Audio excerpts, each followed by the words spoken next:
I think one of the things that I've encountered from adoptive foster parents is anger. Anger at the mother for doing this to their baby. And I can understand that.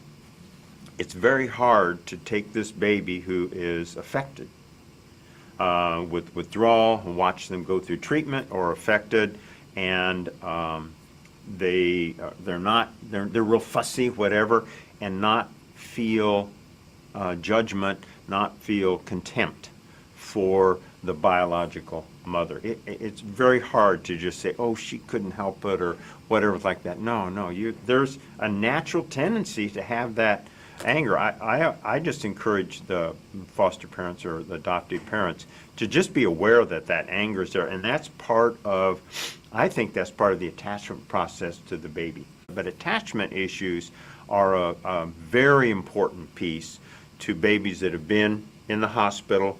Maybe biomom was here, wasn't here very much, nurses were with the baby, and by the time that baby is 10 to 14 days of age, that baby knows the provider if the provider is there all the time, but is also beginning to develop some attachment issues when there's no consistent provider there. And that just means that baby's going to be a little bit harder to work with. When I've talked to parents, adoptive parents, who've had a baby who had some attachment issues, they can be worked with. There are people, and it is very community specific, who has an interest in developmental problems and attachment problems, etc.